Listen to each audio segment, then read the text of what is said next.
Welcome back, everyone, to the weekly Armchair Sports Talk podcast. This is the United Show. This is Devil's Advocate, and today, didn't think I'd be here after a while, especially with last week's defeat against Liverpool. But we're here to talk all things Manchester United and look ahead to Manchester United versus Tottenham Hotspur in the Premier League. We're also going to be chatting about, obviously, Liverpool game on Sunday. We're going to chat about, obviously, starting 11s, what players we think should come in, what players we think should get dropped. Also going to talk about just our own feelings just on the overall managerial situation as well, because if you're living under a rock, I think social media has just been an absolute whirlwind of emotion, bullshit, slander, all these different things in these last kind of couple of days with regards to Manchester United. So I think tonight is a great night to just sit down with some level-headed Man United fans, just have an honest conversation just with regards to everything that's been going on this week, and obviously look ahead to a big game and support the team this weekend. But Rach, can I come to you first? You have been on the channel quite some time. First of all, just outside of football, I understand you've been very busy. You're getting your wedding sorted and whatnot. How have you been keeping? Really good, really good. We booked our date and our venue, so that's all sorted. It's going to be 2023 in June, so a long time to prepare, but it's mad trying to plan a wedding. It's crazy. Thank you. Thank you.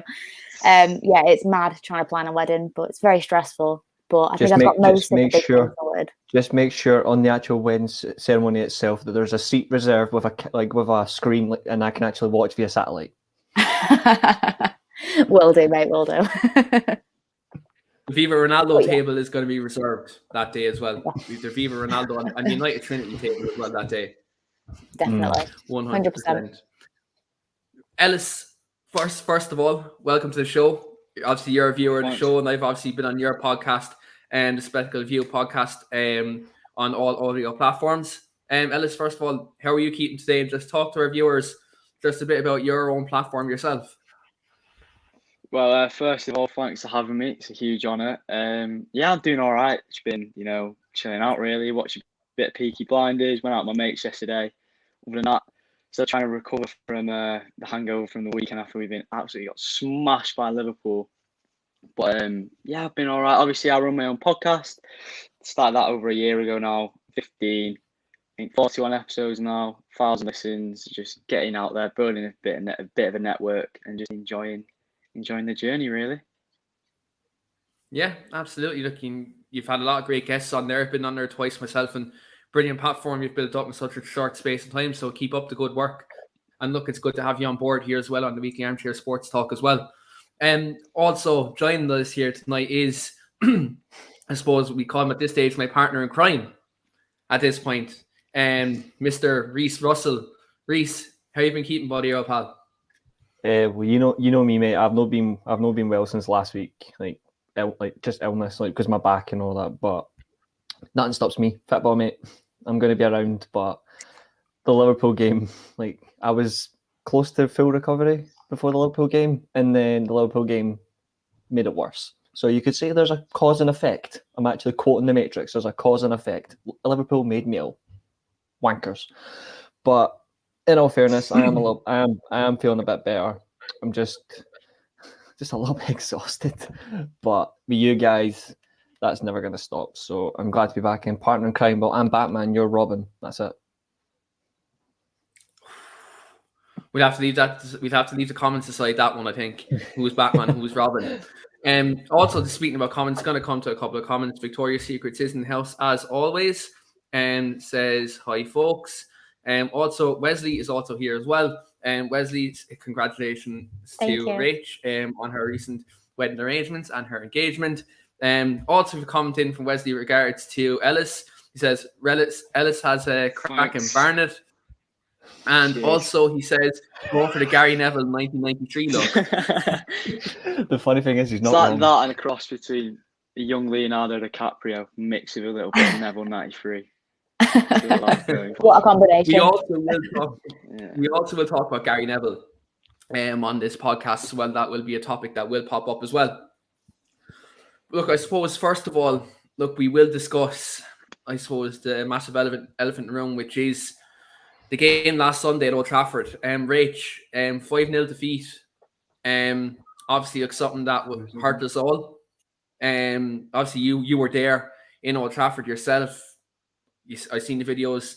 You know, by and large, Manchester United fans were supporting the team throughout the 90 minutes. Big up to the fans who were there and who did support the team throughout. But what are your overall feelings, just first of all, on the performance and just overall the occasion of the game, I suppose? Embarrassed, like completely and utterly embarrassing. And I don't think I've said that for a lot of games that we've done. A lot of games have been disappointing or frustrating, but that was embarrassing. Like 5-0 to our biggest rivals in our own backyard. It was completely and utterly humiliating. And that's the only way that you can put it. It's all well and good saying after a game, oh, at least they tried hard, or at least they did this, that they didn't. That it just looked like they were a bunch of players playing for themselves and not playing for the team. They looked like there were a bunch of individuals out there. They're not, at least they did not play like a team against Liverpool. Liverpool completely outclassed us, outplayed us, and they didn't even play that well. I watched it back. Liverpool weren't that good. We were just absolutely shockingly shite. But I can't fault the support in the ground. I know there was a lot, thousands of people that left, but around by where I sit in the Stretford end, there was a few people that left, obviously, but there was still a whole lot of people at 90 minutes still, chanting, cheering on the team, at least trying. I know we all went mad when that goal went in, and then it was disallowed, and we were just like, what's the fucking point? Could you not have just let us have it? Like, what is the point? But yeah, shit day, shit result, shit team, just shit. Yeah. I think that's just the word to describe the performance. Just shit. Yeah. And I think, look, for me, I watched it obviously from home. I was at the Atalanta game a few days before that, and look, talking about going from the highest of highs to that second half and our fight back that day to the absolute lowest lows, to losing to your biggest rivals. And I couldn't imagine that we'd lose that way. Now, I wasn't confident going into the game because obviously the form of Liverpool and especially the form of Mo Salah, who has been, look, I think absolutely fantastic this season. But it's the way we lost. I think for me, that kind of stung more than anything. And just, I suppose, the manner how we conceded the goals, the defending from Maguire and Shaw was criminal, to be brutally honest about it, absolutely criminal between the two of them. And look, I've been a huge supporter of Maguire and Shaw by and large in the last 12 months, and I've gone hell and back, especially to defend Harry Maguire, when me and Rach have kind of had back and forths and who should be starting between him and Lindelof, which I have an apology to give later on. But like in terms of the defensive performance, it was quite shambolic, to be fair. And I think if you look at the overall effort from the team over 90 minutes, it was a shambles, like from back to front. And I think the only other player who can hold their head high is David De Gea, because without him, with a couple of saves he pulled off, we could have been looking at those 7 or 8. Do you know what I mean? That's the territory we were in with David De Gea. I think even though we conceded 5, Lindelof can't really hold his head in too much shame. He was actually decent. Ronaldo got this little goal. Rashford didn't do much. Bruno had a horrible game. Like McFred, that was just a standard game for the two of them, to be quite honest. Then you look at the rest of the team, just all dropping 2s and 3s out of 10. It was just one of these games where everyone was shit. And you can call it a bad day at the office all you want, which many people will, but this kind of result has been coming in the last 6 weeks, because we've been riding our luck. We've got late winners. We've got draws when they should have been losses. I think when you look at this situation, it's frightening, because this level of performance has been consistent over the last 6 weeks, and Solskjaer hasn't turned it around. And I know, look, we're going to talk about him in a few moments with regards to kind of where his future lies and what's going to happen. But I'm concerned for him. I'm concerned from the players that it hasn't been turned around. And that type of defeat, no, from playing football myself, you lose to a big rival. That hurts enough. But when you lose by that type of defeat, like an absolute slaughtering, like mentally that's soul destroying. And I don't know how we come back from it, really, to be brutally honest. But I suppose we're coming up against a team in Tottenham who aren't, I suppose, a team who are on great form either at the moment, which is a plus for Solskjaer and the team. But we'll discuss that game kind of further on in the show.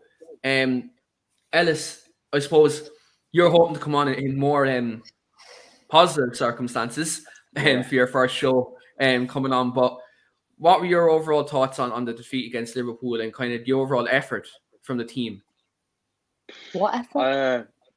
Yeah, I think that sums it up really, to be honest. I didn't see any fight, to be honest. I didn't see, if you can't get up for a derby against them, not down the M62, what can you get up for, to be honest? It was shocking. I was embarrassed. And I thought the whole team selection wasn't great. I thought it's just unbalanced in this little 4-2-4 that he's going. It was so much space in behind, and yeah, embarrassing, to be honest. And in terms of that, like when you look at kind of that starting 11 that we picked, Ellis, obviously, look, we played against Atalanta, and that was the same starting 11, that we did play against Atalanta, where we got massively exposed. You think there was kind of a decision by Solskjaer that he got wrong by picking that same 11? 100%. I think it doesn't take a genius to figure out that we were getting massively exposed in the first half against Atalanta, and the difference in class between the Atalanta squad and the Liverpool squad is huge. And if you can't spot that, then how are you in one of the most sought after jobs in the world? It's not rocket science. They should not have picked. You can't pick a midfield against Liverpool that's not balanced and that hasn't got a link. McTominay and Fred, as much as most people don't like them, I would have probably started them as well. However, there was no link because Fernandes was starting as a shadow striker, and there was no link in that midfield. Yeah, I think a lot of criticism comes like when you play McTominay and Fred midfield, you're kind of leaving yourself exposed because they're two box-to-box midfielders trying to play the role of a sitting midfield player, and obviously that's a detriment to your overall progression and how to progress the ball as quickly as possible. I suppose, Reece, let's come to you. Obviously, the two players who've been heavily criticised in these last couple of days are Harry Maguire and Luke Shaw for their performances, not just on Sunday, but kind of all season. Do you think their heads are kind of still stuck in that game in Wembley in the Euro 2020 final? Do you think that loss, and because they're England's two best players in the Euros probably, do you think that loss in the Euro 2020 final is after hindering the two of them mentally? Do you think that's why their form has been so poor this season? I think it's a contributing factor. Their head is still in the clouds. Like, in all fairness, I don't care what you do for your country. It's what you do at club level. Like the club's more important than country, in my opinion. I'll always go by that. But losing they lost in back-to-back finals. Obviously, Maguire didn't play in the Europa League final, but losing Europa and then losing like a final of the Euros at your own stadium as well, it is going to have a detrimental effect. But if that's the case and you're not in the best of form, like a professional footballer should know in their mind that they have a voice. If they're not at the 100%, if they're not in their best of form, there's nothing actually wrong with saying I'm not in the best form, I'm not in the best position mentally, I'm not right to play. There's no shame in that. And I don't get why they're not calling out. And it's the same things that be repeated over and over in terms of mistakes. It's getting to the point where you can't even defend them. Like if they do something great, like Maguire could put in the best clearance of a ball, or Luke Shaw can make the best tackle or the best cross in a game, but it's going to be overshadowed by the fact they're constantly making the same defensive mistakes that it's shown on a regular basis. And we were all we've got a group chat and we talk about this all the time, and we talk about players are like in form and out of form, and we say like, oh, the certain players have got to be dropped, and it's good for competition to have players get dropped. But when does it actually become the fact that are these actually ever going to get dropped? Because I look at it like Greg made a comment a couple of months ago, and he was spot on about when we lost Maguire. You could see in our defence that we were missing him. We were missing that at that time. Yeah. That's correct. But since then, you have Maguire in our team. Maguire is a detriment to Man United. He's a detriment to our defence. Like he doesn't even organise the defence. I look at the shape that we were in when Salah scored his goal, or when Keita got the first goal in the first 5 minutes. Maguire was 10, 15 yards away from our box. The only person that was actually in the box, I think, was Luke Shaw. That just sums up how unorganised we are at the back. And yeah, the manager's going to get all the blame and all that shit. Understandably so, because they're supposed to coach it, but a manager can only do so much. But when do the players actually get the brunt of, you've got a job to do, you get paid hundreds of thousands of pounds a week to do your job, and you're all over the place? And I think the best way to sum up is exactly how David De Gea called it. We played like kids. That was basically how I used to play when I was with pals at school. We just fucked about because we didn't play in a system. We were just taking the piss and kicking the ball about because that's what you did. But at least in school you get away with it because you're not playing like a tournament. But that in a professional football game, you cannot get away with that. That is at fault from the coaching side, but it's also at the fault of the player side. And their head's definitely in the clouds. They need to get out of it. And we've got Bai, who is fully fit, who doesn't even get in a game at the minute. And we've got Alex Telles on the bench. When does it become a point where we actually give them a chance? Because at the moment, look, Shaw and Maguire need dropped. They need dropped. Oh yeah, 100%. And look, I thought Harry Maguire coming in against Leicester, right? That was, a bad decision because he only had a day's training. Mm-hmm. We had a week's training and a game against Atalanta. There was no excuse for him not to be match sharp and ready to go on Sunday. He was absolutely shocking. And then again, Shaw just hasn't been at his best this season, and he probably needs to be dropped to pick up his form, because when we signed Telles, that made him pick up his form again. Maybe he needs that kick up the arse. But will Ollie drop him because Shaw has been a reliable player for Ollie in the past? That's the big question, you see. But I do think it is time for both of them, if not one, but both of them to be dropped. Because I know you can say player way out of form, but they've had enough opportunities to play their way out of form. If this had been any other player, form, sorry. Do you know what I mean? If They this need had someone been else any to other come in player, now you and know actually how it show. go. That's what they need, someone else to come back in and actually say, look, this player's playing better than you now. You need to, get better in training. And then, maybe get back into the team. But this is a big decision where Ollie's going to either live or die by. I think by picking certain players in certain positions But you know exactly what he's going to do at the weekend, because he's not going to drop Harry Maguire. He's going to drop Lindelof because Varane's back. Exactly. Which is the stupidest mistake. But just because Maguire is the club captain, it doesn't mean he's above criticism. And it doesn't mean he's above being dropped. You've got to have the balls to say to your club captain, you're shit at the minute. Being completely respectfully, you're not match sharp, you're not fit. You're making mistake after mistake, leaving us open, costing us. I think it's, what has it been, 6 goals in the past 2 Premier League games he's cost us. Where does it stop? Exactly.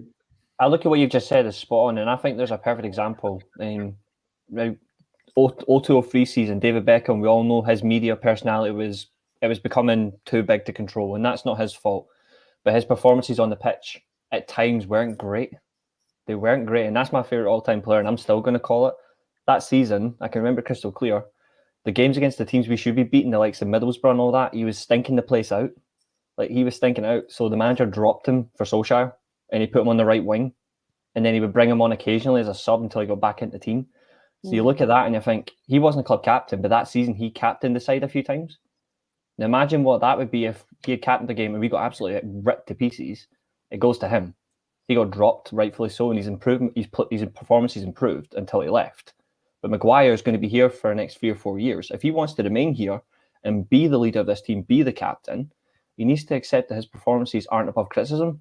And the one thing that really pissed me off, I don't know about you three, his interview. I don't know about you guys, but I wanted to punch him in the face. I wanted to punch him in the face. Man, His comments. He shouldn't even went out for an interview the way he fucking was. To be honest, like That his was horrible. overall reaction there was scandalous, and not befitting of a Man United captain. And in my opinion, anyway, I said this last year on the podcast. Mm-hmm. And look, I apologise for it, but really, I retract that apology. I don't think he should be captain of this football club. To be brutally honest about it, I don't think Harry Maguire is befitting of a Man United captain. He was at the football club 6 months and got the captaincy because, let's call it a spade, because he was our most expensive defender and he's English. Mm-hmm. Like, that's the reason why he got the captain's armband, at that time. But look, I think he should be dropped this weekend. It should be Varane and Lindelof as centre half this weekend. But I think Solskjaer probably won't drop him because he is the club captain. And what type of message does that send out? Does he want to kind of, I suppose, get the dressing room talking? I don't know what he's going to do. But we're going to move on to Solskjaer now, because obviously, I think if you have been living under a rock, I think you've seen all the speculation in the last couple of days. Well, since we went a couple of goals down against Liverpool, the speculation was ripe that Solskjaer's future was in danger.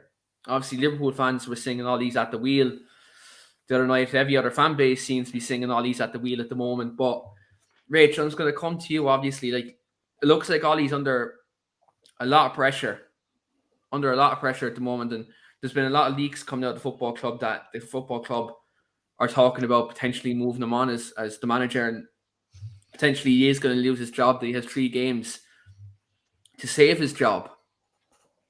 Where are you sitting on the Solskjaer situation at the moment? Do you think these kind of run of results and performances over these last couple of weeks have been getting to a point where he's under too much pressure, that the job's too big for him?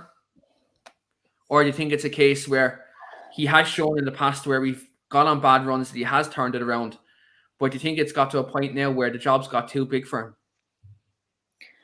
I think it's no secret that I've always been pro Ollie. I wouldn't say Ollie in, because at the end of the day, I'm a United fan, and all I care about is Man United. I don't give a shit who's at the wheel. I literally couldn't care less. All I want to do is see my football team play good football and win games and win trophies. That's not happening. He's come in. He's steadied the ship. He's virtually saved a sinking ship after what Jose did. That dressing room was in disarray. Everyone had down tools. Literally, players are down tools now. But everyone was just so disjointed when Mourinho left that he's done a really good job of steadying the ship and getting us back to having a team that can challenge. We have a team that can challenge, in my opinion. Yes, we have that issue in midfield that we should maybe try and rectify in January, if not in the summer next year. We should have rectified it this year, but we've spoken about that before, and that's a story for another day. But we have the team to at least challenge, and no one's going to tell me that with the talent that we have, at least the attacking talent that we have, that we should not be up there challenging at least. But we're not. We're in October and we are virtually out of the title race.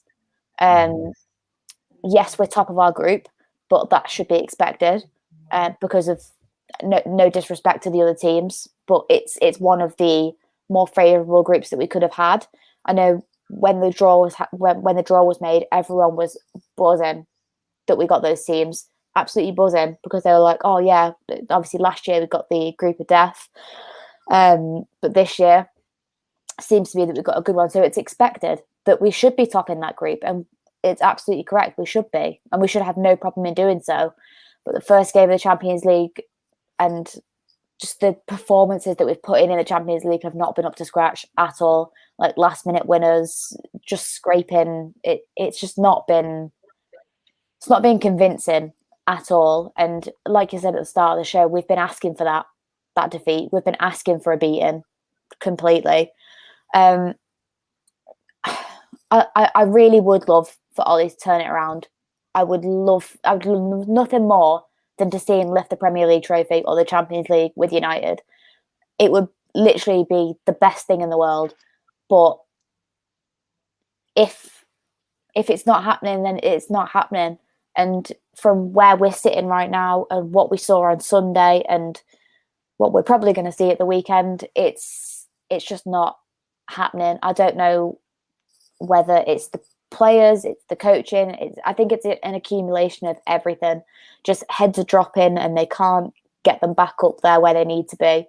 So I think he's done as much as he can. Obviously, it's his dream job. He's never going to walk away. I would love it if he resigned, if he walked away and said, look, I've done as much as I can. I just need someone else to come in now. And, you know, I've done the bulk of the work. He's built this squad. He's brought in quality players, but he's not going to do that because he loves this football club so much and he wants it to work. If you got yourself a dream job and you know, maybe blagged your way to the top, you're not exactly going to leave and say, right, this is too much for me. Even because it's your dream job, you're going to keep sticking at it and trying your hardest to make it work. And that's what Ollie's going to do. And it is going to be his downfall, because I've always stuck by the fact that results will get him sacked, not hashtags on Twitter. Yeah, 100%. And you touched on one great thing there just at the end is hashtags on Twitter. Like, there's people like, I'm going to mention this, certain toxic people on social media who tweet out Ollie out, who go on endless Twitter spaces, all this crack. That's not going to get Ollie sacked at the end of the day. It's a results-driven business at the end of the day. And like, the only thing that's going to get him sacked is bad results and being knocked out of the Champions League. Like, that's ultimately what's going to force the Glazers' hand. I think you touched on it well, Rich. Like, he's done a fantastic job to take us from the point where Mourinho was sacked up until now. If you look at the way he transformed the dressing room, how he's had to move on certain players who weren't good enough to play for the football club, brought in the right profile of player to play for us. He took us from C to B, but we need a manager to take us to A. I think like that's a fair assessment. Like, he took us from C to B, now we need someone to take us to A. And like, to be honest, I've been obviously like yourself, is I've been massively behind the manager for a long time. And there's been times where I've questioned him because of his sometimes in-game management sometimes, or, you know, maybe a starting 11 that's questionable, you know, in certain games. But this season, when you get the likes of Jadon Sancho, you get Rafael Varane, you get Cristiano Ronaldo, you get them three signings on the back of finishing third in your first full season, second, and, you know, in the next season, the expectation is that you have to be thereabouts, you know, in the following season, because you brought in two world-class players and a player who has the overall ability to become that in Sancho, you know, in himself. Like, obviously Varane and Ronaldo are the two world-class signings you brought in. Like, the expectation is that you go up in the level in performance by adding to what already finished second in the league last year. And unfortunately, we've actually regressed this season. And again, I think that they can look at the whole overall system, and it does look like a lack of coaching at points. To be fair, when you look at certain performances, certain organisation, though, if you look at overall players' positioning on the pitch, when to press, when not to press, like, it looks so disjointed. And when you go and lose to your biggest rivals 5-0 at home, I think that's the proverbial nail in the coffin. Because that's, like, you know, for me, as much as I will support the team this weekend, and I'll back Ollie as long as he's here, but that's the proverbial nail in the coffin. I don't think there's any coming back from that, like, in terms of confidence in the players, in terms of, you know, the overall momentum of the team. And you look at this run that we have now, like, Ollie doesn't have a favourable run to these players that play their way out of bad form. You know, that's where there is a massive issue for him, especially in these next 3 games. He's going to have to get 9 points. Like, obviously, 3 points, 6 points in the league and 3 in the Champions League. And if we be honest with each other here, where do we see that 9 points coming from, really? Like, where do we see these wins coming from? When you look at Atalanta away, I know we beaten 3-2, but at the end of the day, they were missing 5 players, and the first half they battered us. They battered us, you know? And then we're going to have to go to their place, and most likely their players are going to be back. That's going to be tough for them. Mate, remember, we've got long travel. We have to go across the pond first. Yeah, but not even that, Reese. Like, you look at, they'll have a full team back. Tottenham, they're struggling for results in the league at the moment as well. They're going to want to, pick up a result the weekend. Then you look at Manchester City, who are blowing teams away without a striker. Like, it is tough, and I just don't see where we get these results and how he keeps his job. And unfortunately, like, when I said this on another podcast before, when you pick McTominay and Fred week in and week out, when they're both not playing in their best positions, it's going to be to your detriment. And that's what's happened. Like, Scott McTominay is more of a box-to-box midfield player. He's not a sitter. Like, he's not a sitting midfield player. McTominay is way better going further forward. Fred, sorry, Reece, but I don't think he lacks the ability to be a top-flight Premier League footballer. Like, but that's not me abusing him or saying, like, he's...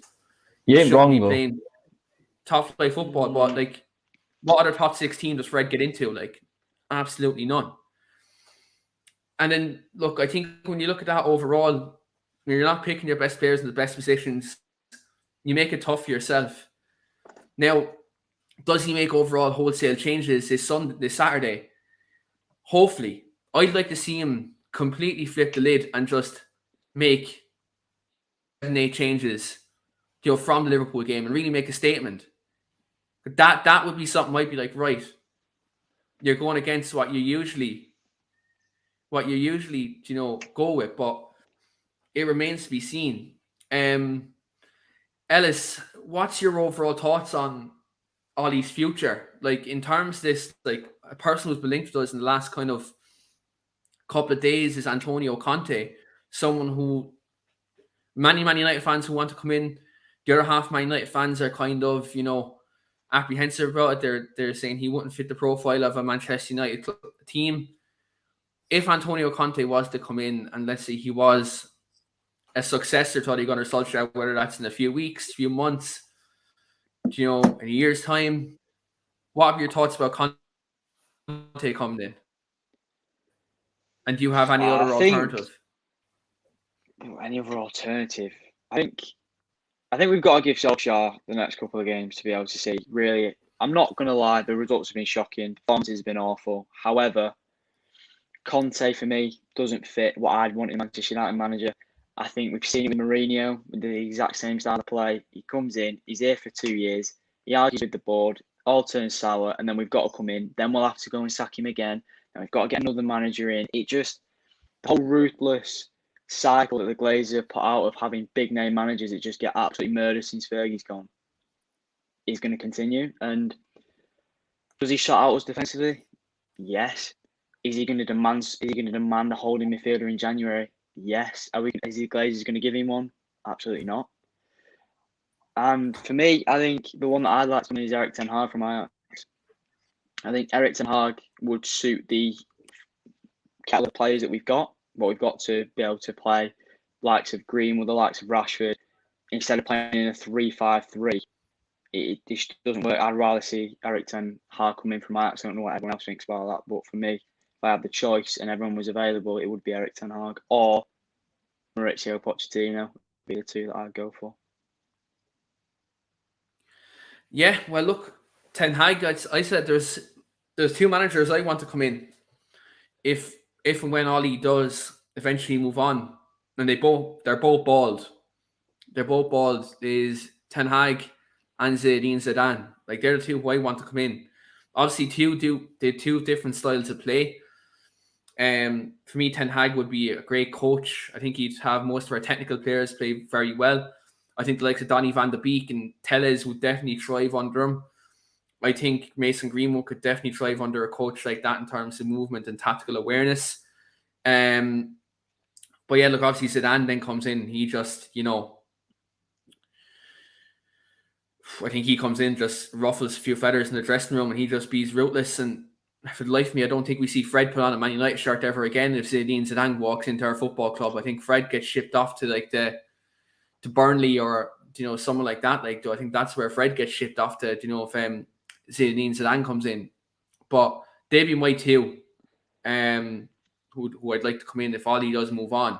I think Conte for me, like, yes, in the short term he'd be fantastic. He'd probably win us a trophy, in a year or so, probably win us a cup and maybe win the league. But after that, as you said, he's fallouts to the board, and his overall style of play, I think, would make us regress long term. And I don't think he wouldn't suit the type of players we have. Like, we need a progressive manager coming in next. Whether that is Zidane, whether that's Ten Hag, Pochettino. I'm seeing in the comments a Graham Potter. Potter is probably a shout for, like, if you're looking at maybe fourth or fifth choice coach, if you can't get any of the rest of them in. I think Pochettino is a great shout. Like, his contract with PSG is up in the summer. That's if our club persists with Ollie to the end of the season. Pochettino is a shout.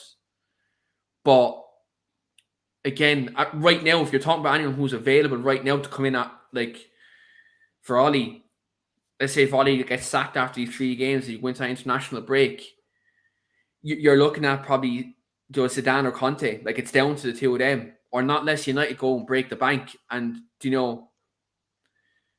pay off one of these clubs to get a Ten Hag, to get a Brendan Rodgers, a Graham Potter, or whoever it may be. Kill for Simeone. You don't, Diego he would shake the pussies of that squad up completely. He would shake I them would up. love him at United. He turns boys at them, then he actually works them. I won't want Zidane.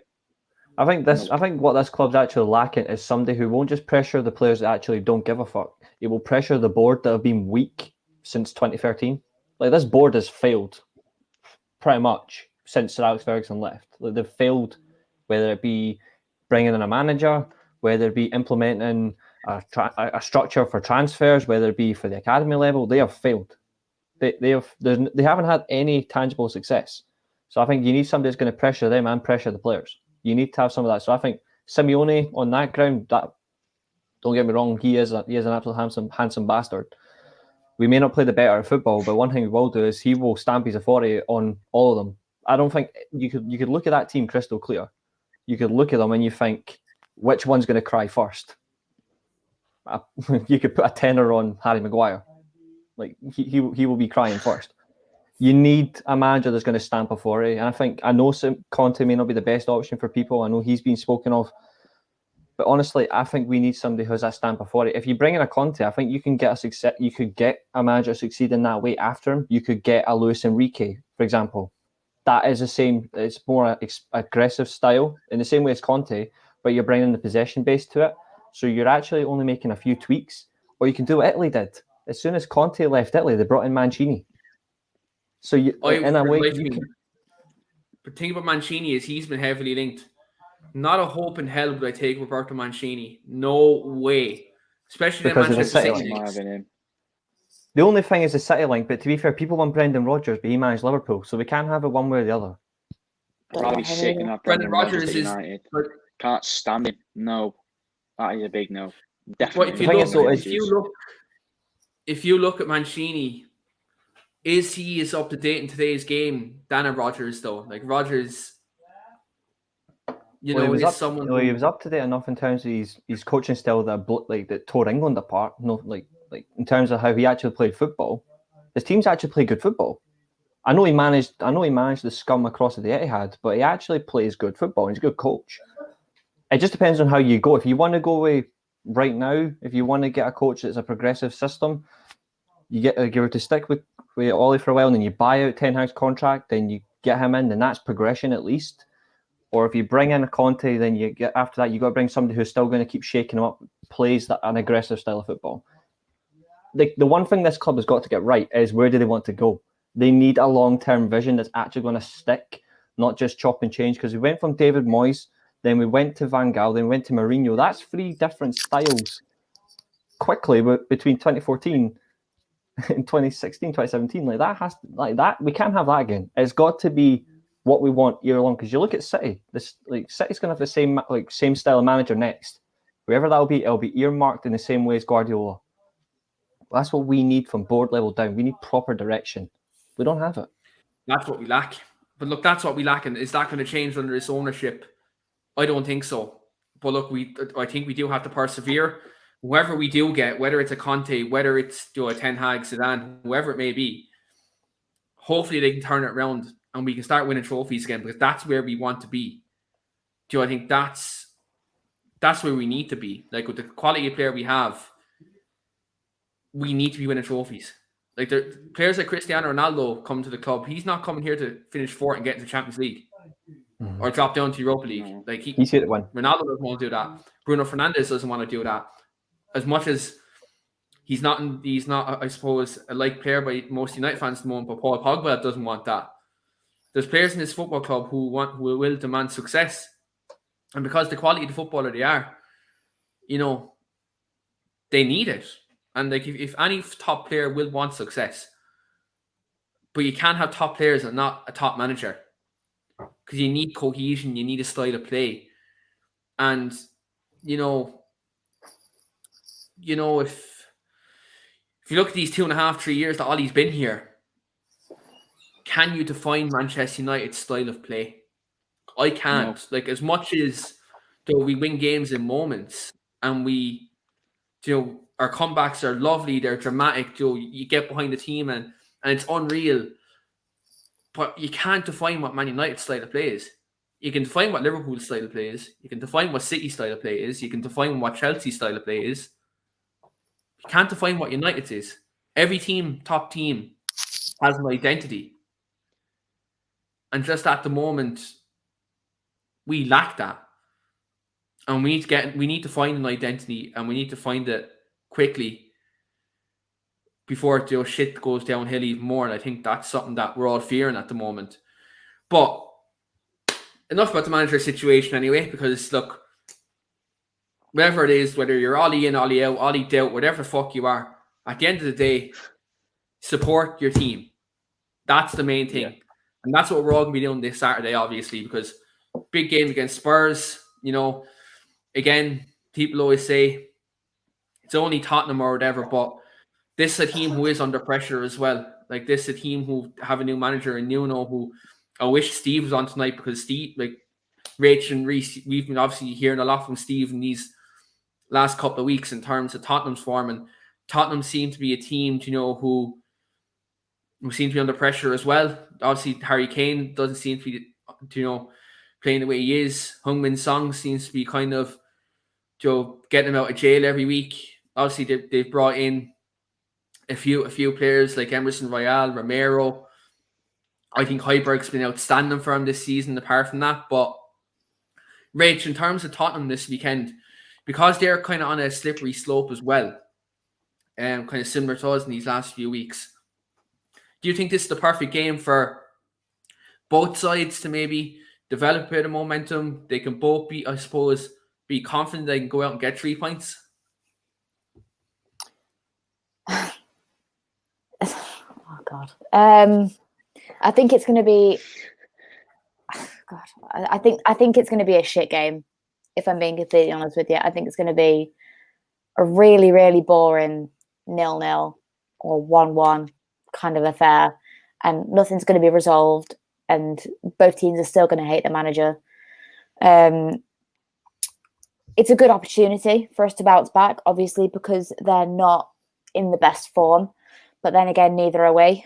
I always said it before the Liverpool game, I always said that when Ollie's back's against the wall is when he does his best work. But I don't know. I just can't see it. I think it's going to be the same. I genuinely think he's going to play the same team. I've just got it in my head that he's going to be unchanged and people are going to go fucking mad. Yeah, it's a great opportunity to bounce back. Obviously, we could really, really stick the nail in and try and kind of rectify that 6-1 that they beat us with last season. But I can't see it, unfortunately. Ellis, are you in the same boat as Rach in terms of this game? Because obviously Tottenham just played kind of an intense game against Burnley in the Carabao Cup just last night. Again, not the greatest performance. It was kind of similar to a Man United game where individual brilliance got Tottenham over the line as well. Do you think Tottenham might have a bit of fatigue? Do you think maybe our United fans are kind of clutching on straws that Harry Kane all of a sudden hasn't turned up all season, but he could turn up Saturday? No, I see a huge vulnerability in this Tottenham side, and I think given the right lineup, we can easily exploit these. I do think he'll make changes. I think if the news is true that he's giving 3 games, I think he's going to shake it up, and I do. If it was up to me, I'd like to see Van der Beek get thrown in there. And next to him, I put Fred. And as much as everyone hates Fred, Who? in my opinion, Fred's our best defensive midfielder. He's better than McTominay. Because McTominay, yeah. No, I will. Wait. This is perfect. 1 second. No, I'll stick to that 100%. We don't play to Fred's strengths. Let me grab my fruit gums. We don't play to Fred's strengths. Fred is not good on the ball and he's not a good passer of the ball. Neither's McTominay. Why would you put 2 like players next to each other? You put a passer next to him in Van der Beek and you tell Fred, don't have to pass the ball. Just sit and cut passing lanes and just press. He'll be absolutely fine. Freddie's not a bad footballer. He's not. He just looks bad when he's next to McTominay. And that's I think it's the other way around. That is the exact same thing that I think with Lindelof and Maguire. You cannot play them both together because they are the exact same player, just one of them's fucking fit, right? Damn You've right. got the exact same player, and one of them, the weaker one, or the one that's not coming in for 80 million, is going to get scapegoated.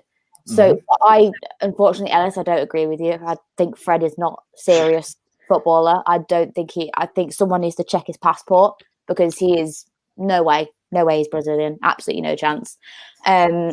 But that's the premise of what you're trying to say, that they're the same player. I completely agree with, because it's the exact same thing with the centre backs. We saw it the whole of last season. We were saying you can't play Maguire and Lindelof together because they're the same player. They're both slow, both not great on the ball, but they're the exact same player. So you just need to put them with someone else that plays to their strengths. So the premise, I completely agree with Ellis, completely. But the Fred situation, I don't agree with, unfortunately. Oh, I'm not saying Fred's a... Trevor seems to have a death sentence here. Can you trust Lindelof in big games? Yes, you can. Of course you can. He's the Swedish captain. What's Smith Maguire the English captain? No. Nowhere near. He's more of a leader in that back line than Maguire is. If you watch Lindelof, which I do on an occasion sometimes, he shouts at everyone. He is demanding the best from the back line, organising them with De Gea. He's got a massive relationship with De Gea. He is not the problem in our back line. I'm fucking telling you it right here. And I want apologies. Keane, I'm still waiting for that fucking apology. He is not the problem in that back line. It is Harry Maguire. And I will die on that hill. 100%. And do you know what? Like, I can't believe I'm doing this live on air, 49 minutes into the show. This is why that bet, by the way, is null and void. Yeah. We're not going to get to that one though ever again, but...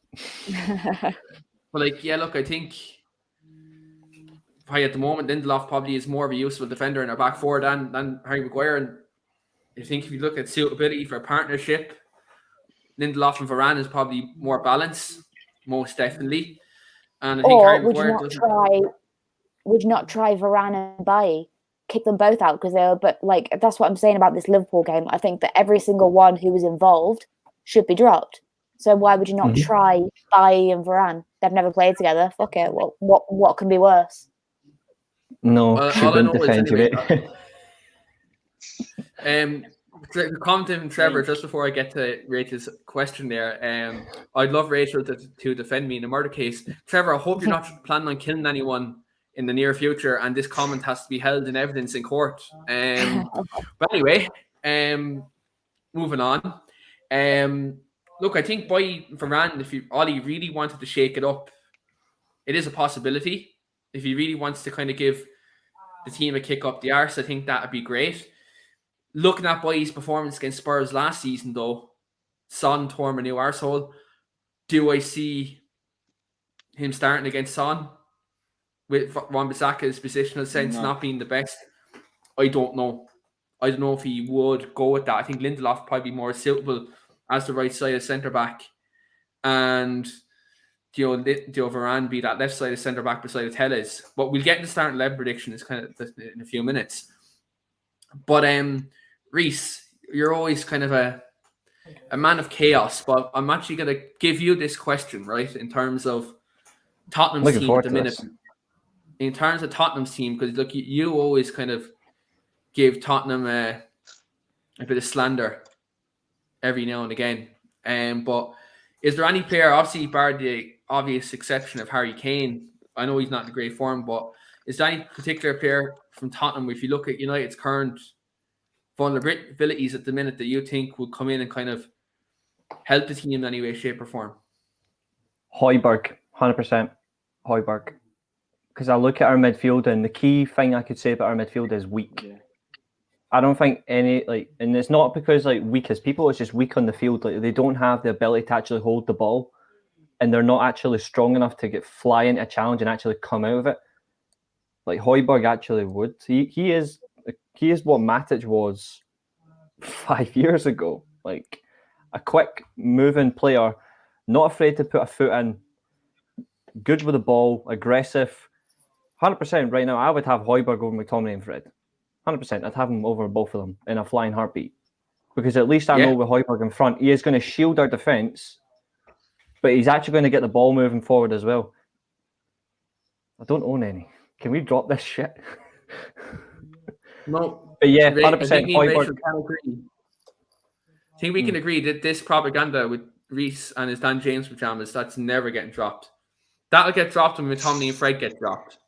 So you got Dan James pajamas. I can't seem to escape it. I don't know what the fuck. It's not my fault I didn't rate him because he's not that good a footballer. But anyway, continue your point, Reese.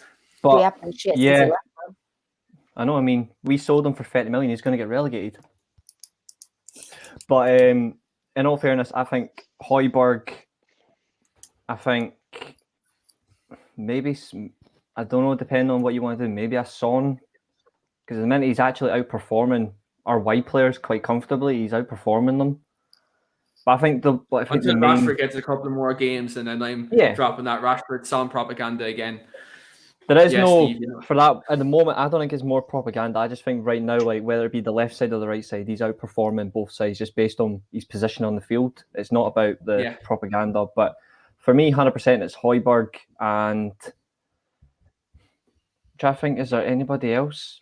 Maybe a fullback, but it just depends on who they got. Because I think Reguilon isn't the answer, but because he isn't that good. But 100% for me, it's definitely Højbjerg. I think Harry Kane, not so much. I haven't seen him since the Euros when he was diving his way to get England into a European final. But other than that, got to the European final. You still didn't got beat. Yeah, don't see your team in the European final. Yeah, I'm quarter Italian, mate. Just to let you know. He is when he wants to be. He's also a fifth German or something when we were playing. That's not a lie, though. That's fact. But yeah, look, I think the one that we're missing is Højbjerg. We're missing that type of midfielder that can just bully other opposition. Because I guarantee if we had somebody like that, the likes of Milner and Henderson would have shat themselves on Sunday. They would have done. We don't have that. Yeah, I think that if there's any player who I take from Tottenham's team, it probably would be Højbjerg, because I think that defensive midfield position, I think we can all agree it's somewhere where we're lacking. Manager or wherever manager we have, that's a position we do have a vulnerability in. And I think defensive midfield, you bring Højbjerg into that team, then you can play Pogba beside him, or you can play Van de Beek or whoever it may be doing that kind of number 8 position, which we're all kind of crying out for. But we're going to get to, I suppose, starting 11 predictions for this game.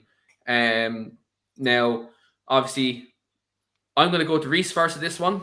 I'm going to turn the tables on him straight away. I'm going to give Rach a chance to pick 11 players also as well. So I'm going to go to Reese first, and I'm going to go to Ellis, Rach, and then I'll be the last.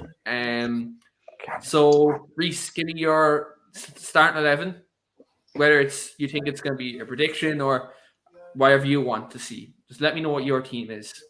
Yeah, for me, I don't see us changing system, so it's going to be a back four. So De Gea in goal, Wan-Bissaka, Bailly, Varane, Alex Telles for me. Midfield, I would have Matic and Van de Beek. And then front four, I would have Sancho, Bruno, Lingard, Edinson Cavani. Ooh, bit of controversy there. It's what I'd like to see. It's what I'd like to see. What we need on this weekend is we need players that are going to consistently press the team, and not just for a couple of seconds. We need to continuously press. The likes of Sancho and Lingard, they're going to do it. Bruno just loves to press up and down. He's an absolute riot for running. He doesn't stop. And then Cavani, we know he can press. And then off the bench, tired legs, bring on a Rashford, bring on Ronaldo. Hopefully we get a goal or two out of it. But that's generally what I think we should do this weekend is that. But it probably won't be. It's going to be shite and sugar and hope for a good coffee. Yeah. You're meant to go out and get I don't know, what's the best brand coffee? I don't drink coffee, so what's the best brand of coffee you can get? Apparently people think it's Nescafe. I don't know. Yeah, so you're going to look for Nescafe, and really, really and truly you come home with Tesco Value. That's what you end up coming home with, you know? You come home with the cheap shit Tesco coffee that smells like absolute fucking dirt. But smart price. Yeah. Ellis, give me your starting 11 for Saturday's game. I'm just waiting for the faces you're all going to pull after me reading this. I go De Gea. I go Varane next to Maguire. I go Shaw, Wan-Bissaka, Fred, Van de Beek, Fernandes, Sancho, Rashford, Ronaldo. I don't think you can drop Ronaldo. I don't see how, when we have to win, Solskjaer has to win to keep his job. He's not going to drop Ronaldo. That's just not happening.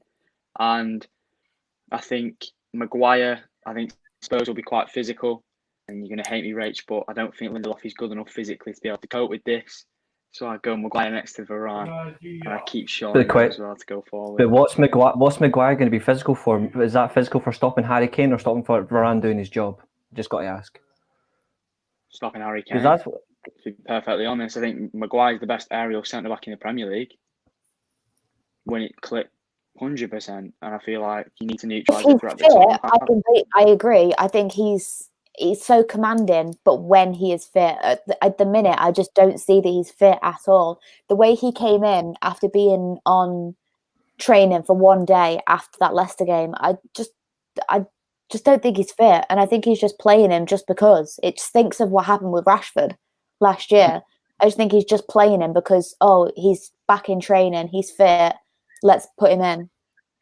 We know he doesn't have pace. We know Maguire doesn't have pace, but when he's fully fit, at least he's got a bit of a step on him. But the way he played against Liverpool and the way he played against Leicester, he looks so sluggish. I honestly hope, even though he has a club captain, he shouldn't be playing. He shouldn't play. Let him get more back up to speed if that's the case. But right now, I would not risk him. Maybe last half an hour or something for a couple of goals up. That's why Maguire looks better when he's next to Varane or Bailly, because he's got pace next to him. When he's got Lindelof next to him, no respect to Lindelof, he's not the quickest. So they don't work together. It's like Fred and McTominay, two complete opposite players. Don't work together. Look, we'll see what happens. We might be shocked. We might get a back three. We never know. We could get Lindelof, Maguire, and Varane. You never know. Everyone's looking happy. There we go. Everyone's happy. As long as we don't get fucking humiliated, that's all that matters. Oh God. Again. I went with the team that I think he's going to play. This isn't what I would play. This is what I think Ollie's going to play. I think I'll stick with De Gea in goal because he's the only person that actually deserves to keep his place. think he's going to go with a back four of Wan-Bissaka, Varane, Maguire and Telles. I think he'll go with Matic and Fred in midfield, with Bruno, Greenwood, Rashford and Ronaldo up top. I like that front four. The front four, it's nice, has plenty of attacking potency, and Greenwood did send Reguilon to the Shadow Realm in the last game at the Tottenham Hotspur Stadium. So we could see Greenwood in the team. Now, my 11, right, I'm going to get absolutely slaughtered for this 11, I believe. But look, I've been thinking about it all day. I'm going to stick to this 11 that I think should play. So I'm going to go to, obviously, David De Gea in goal. He absolutely deserves to start. It's been probably our best player this season, which again is probably not a reflection. I did not put that comment up on the screen, by the way. That was Reese. It was me, not. It was me. I swear that wasn't me. I've gone with Aaron Wan-Bissaka, right back. 2 centre halves. I've gone with Lindelof and Varane. I think Maguire should be dropped. There's no question about it. I've gone with not Luke Shaw. I've gone with Alex Telles at left back. I've gone with Matic and Donny van de Beek in the middle, because I think Fred and McTominay need to be dropped, but will it happen? Probably not. I've gone with Jadon Sancho on the right. He's a 73 million signing, but he has got enough game time, and I think, look, this is the type of game where I think could suit him, and we need a player who's going to press, who can help create chances in the box, and someone who is going to give us plenty of energy, because I think that's what we need to beat this Spurs team, because they're going to be up for it on Saturday. Their fans are going to push them over the line. They're going to try to do that. So I will go Sancho on the right. Harry Maguire has a head full of helium, so should call Harry Helium. For fuck's sake. Trevor, you're on fire tonight, man. You're on absolute fire. That one I put. Yeah. On the left, I'm gonna go with Marcus Rashford. Look, I think he played very well against Leicester when he came off the bench. Mm-hmm. Played very well against Atalanta. Didn't have the best of games against Liverpool.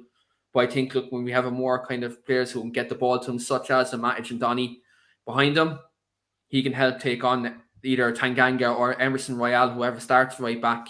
I think Rashford will be the type of player who can be direct, who can help, who can give us plenty of energy there.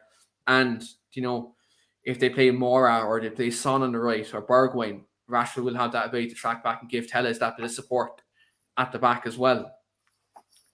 Number 10, the reason why I left this is like kind of last position in the midfield 3 positions is because I've dropped Bruno for this game. I think for me, Bruno has played well, but I think this type of game, maybe we can use him as an asset in the second half. I think against Liverpool, he wasn't great. And if we're going off big games, Bruno hasn't performed as of late in big games. And I think this is where I think maybe off the bench, maybe give him a bit of a kick up the hole to maybe perform. Everyone knows I'm Bruno Fernandez's biggest stan. Without a shadow of a doubt. Like, I love him. This isn't the type of game for Bruno for me. I don't think he should start. I've gone with Jesse Lingard in the number 10.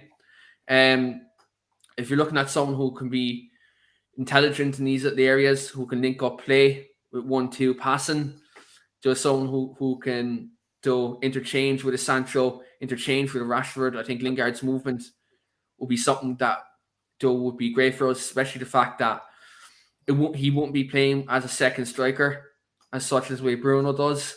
I think Lingard will play as that kind of dynamic number 10. He get involved with the midfielders as well. And when he loses the ball, he will track back.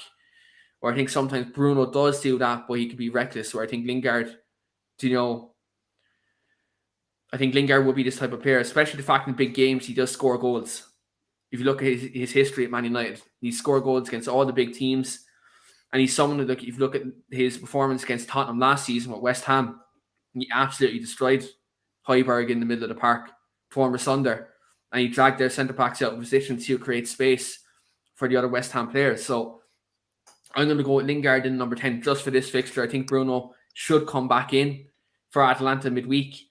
But I think this game, it's a Jesse Lingard game for me in the number 10 role. Now, people might criticise me for dropping Bruno, but I think this is the game where Lingard deserves to start.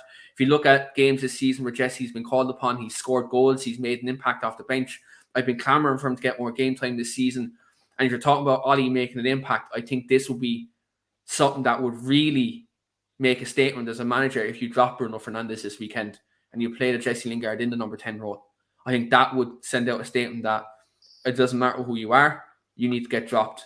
I know it might be too little too late, but I think that would be what I do. But in saying all that, I have that front three behind their striker with a lot of energy, with a lot of pressing to get around this man. Because this man you can't drop is Cristiano Ronaldo. Because if you look at the weekend, yes, the goal is offside, but he still put the ball in the back of the net when he was given the chance. And he's clinical. Like Ronaldo is clinical. Fantastic player. And if you have a Lingard around him, when you look at the Villarreal game, if you look at the West Ham game away from home this season, Lingard and Ronaldo linking up this season has been quite good when they've played together this season. So let's have Ronaldo in there. Let Sancho get crossed into the box to Ronaldo. Let Telles get crossed into the box to Ronaldo. And let's create chances. Let's put their centre-backs under pressure. Because the likes of Eric Dyer, Davison Sanchez, or Romero, whoever's centre-half for him, Ronaldo getting up against them will put them under immense pressure. And, when you have like Lingard's movement, Sancho's movement, Rashford's movement, it could tear Spurs asunder. So I think you do need that experienced figure, and you need that leader. So Ronaldo is a leader in this team. Harry Maguire isn't a leader. He really isn't a leader. I don't care what anyone says. Give Ronaldo the armband this weekend. Do you know what I mean? Give him the armband this weekend. It. David De Gea, if anyone. Give it to David. Yeah, David De Gea or Ronaldo, whoever. Like, I think one of them two could take it, but both of them have been leaders. And I think if you look at the reports that have been coming out this week, a lot of players have been trying to down tools. If you look at some of the players have been coming out and saying, like, they're not confident in Ollie's tactics. What we have heard is Ronaldo's one who's telling the team to get behind Ollie until he's gone. That's leadership, So, like, regardless who it is, whether it's Ronaldo, whether it's De Gea, give one to two of them the armband this weekend. Because Harry Maguire, that interview last week, and just his overall attitude in this last kind of year, it's not befitting of a Man United captain. And if you get it just based for less. Yeah, exactly. Like Paul Pogba got the armband taken off him. De Gea got the armband taken off him for, being for less than Harry Maguire's done. So look, for me, I think definitely he warrants the captaincy stripped from him, but will it happen? Probably not until the new manager comes in. But there are our starting 11 predictions for this weekend. Now I'm getting to my favourite part of the show. We're just wrapping it up now, is score predictions. Now, if anyone's been watching me on Talk the Devils, I have been butchering every single score prediction I've got this season. So hopefully on my own podcast, I get a score prediction right for once. I'm going to come to you first, Rach. Give me your score prediction for Saturday evening. 3-2 United. An entertaining 3-2 with the two most boring teams to watch in the league. I absolutely love it. Ellis. They're both shit in defence, so I can see it being like a boring high scoring, if that is even possible. A boring high scoring. I just think it's going to be shit. Both teams just conceding goals by absolute calamity. Yeah. Ellis, what is your score prediction for Saturday? I think it's tough, but I'm going to go a 3-1 United win. I think we'll beat them on Saturday, to be honest. I think we'll win. Ellis is going for United to provide a response after a 5-0 defeat. Loving that positivity. Reese, what is your score prediction for Saturday? 2-2 draw. 2-2 draw. Sorry, mate. I don't see. Is that? No, so negative is saying we're going to get beat 5 or 6-0, like some of the fans you see on social media. I just don't see us. Yeah. I just don't think we're going to win. I don't think Spurs are going to beat us either. I think it will be a draw. I hope we win. Rachel's going 3-2. Ellis is going with a confident and comprehensive 3-1. I'm going with a dodgy and an undeserving probably 2-1 win. And I'm going with Ronaldo from the penalty spot to win us the game. We don't get pens anymore, mate. But you might as well just give up on that. We don't get them anymore. I'm never going to give up. I'm We don't get persistent. pens anymore. Ever since Klopp ran his mouth, we don't get pens anymore. So it's fine. I'm just going to put some of the comments up. Paul's gone 1-1 draw as well. Yeah. And Trevor said Keane never knew you're a butcher. Can I take a pound of steak mince and 4 pork chops, please?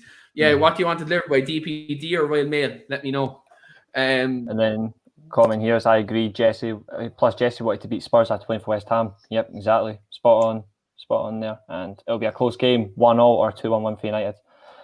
I just think we'll draw. But in all fairness, though, it just depends on what happens. I hope we beat them. I'm never gonna predict us to lose, but I just look at based on recent performances, it's going to be quite difficult for us to get it unless we sneak it. I'm just not 100% sure. I never want us to lose, but at the moment, I'm not confident we're going to get a win unless it's out of something random. Like I just don't know. That's why I'm going for a draw. Do you think if we don't get anything but a win, he's going to get sacked? He has to win this game to get sacked. No. If nothing else, he's gone. I think they're going to stick by what they've said. I think they're going to give him the 3 games. I think they're going to wait until whatever happens, like after the City game, then they'll go into international break and they'll give the new manager 2 weeks, if that's the case. The only way I see him getting sacked is if we get beat off Atlanta. Doesn't matter what the score is. If we get beat off Atlanta and then we get battered off Man City, I don't think the Spurs game will decide it.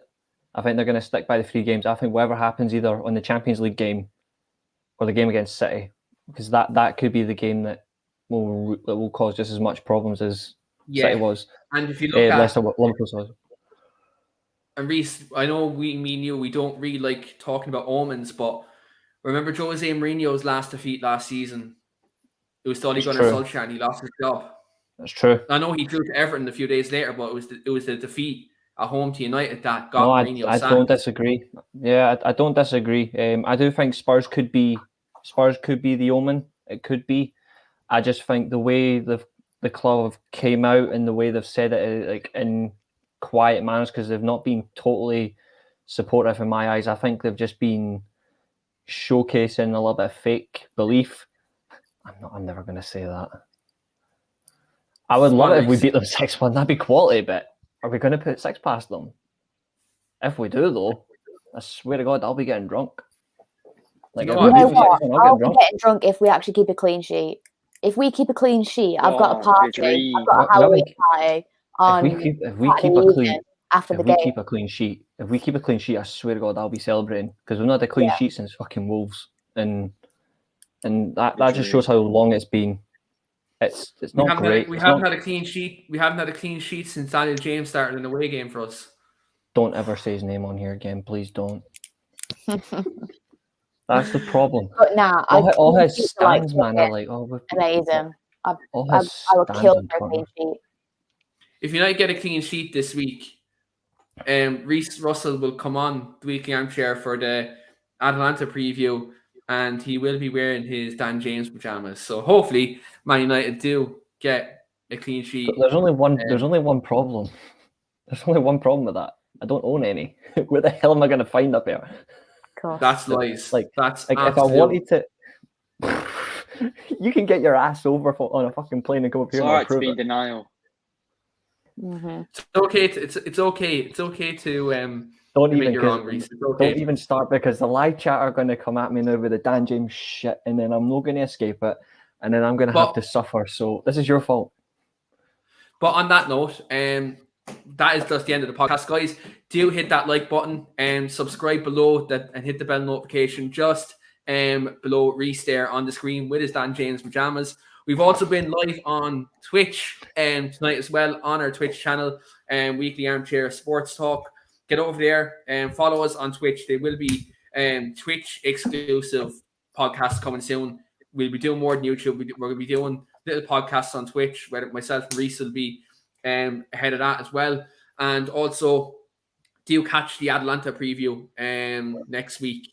I'm planning on getting one or two guests on for interviews as well in this coming week as well. So do check that out. And also, Trevor Wade says in the comments, Reece getting drunk and he's ordering 10 Dan James pajamas on Amazon.